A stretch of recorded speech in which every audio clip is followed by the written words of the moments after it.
So welcome to Vlogtober. I didn't do a huge amount today, so what did come to mind was I've recommended the same book to about 3 people over the past 2 days, so I thought I'd do a quick review of it. It's not a new book, it is The 4-Hour Workweek by Tim Ferriss, which is life-changing, is probably the word. If you don't know Tim Ferriss, he hacked his life so he could work as little as possible, so he was doing the things that he really wanted to do, that he was making all the money to make happen. I've recommended to so many people over the years that it's one that I keep going back to.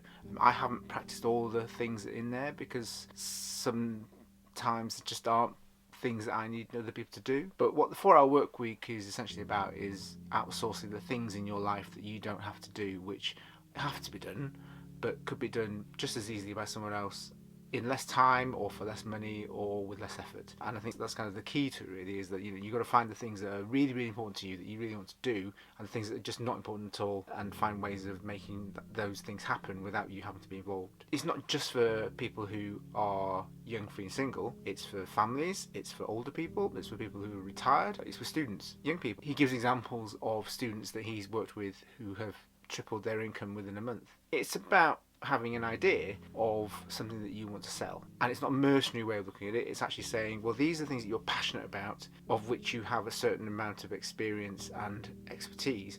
How do you build that expertise? How do you get the word out that you are the expert, and then find an audience who will pay you for that expertise and help you to make your dreams happen? He is very clear about the end point of all this, why you're doing it, and the why is always about what are your dreams, what are your goals, what's the dream line that you can write down that gives you the amount of money that you need to make per day to make your dreams happen. Because dreams are no good if they're not concrete. Dreams are, they're just fantasies.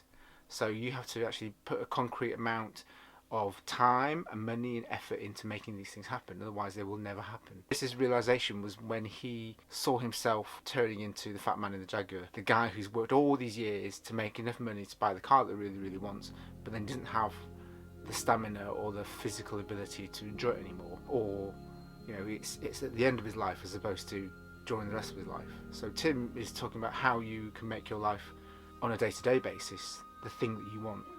He's a really interesting guy. He's hacked various things. He's got a number of Guinness World Records. When you read the book, he gives examples of other people who have done it as well, who are not necessarily him, and whose dreams and goals are completely different to what he's wanted to do.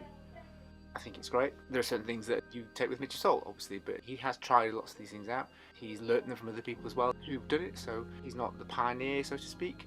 He's just the person who actually happened to bring it all together. It also has an associated website, so the book doesn't stop. So his copyright is in 2007, so it's been knocking around for about 8 years. New examples are on the website all the time. He's got a weekly newsletter, which is brilliant, and a podcast where he interviews other people who are hacking their lives to make them better. It's worth kind of getting involved with Tim Ferriss's world, and because you might take some of these ideas away. It's not just for people who've changed their lives completely. They stopped working for someone else and started working for themselves. If you're an employee, there are certain things that you could be doing which they're not necessarily things that your employer would be happy about if they knew, but there's some things they don't need to know about. For example, if you've got to write up an Excel spreadsheet, does it have to be you that does it? If you've got all the information to hand and someone else is better at making an Excel spreadsheet with all the equations in it, then why not get them to do it?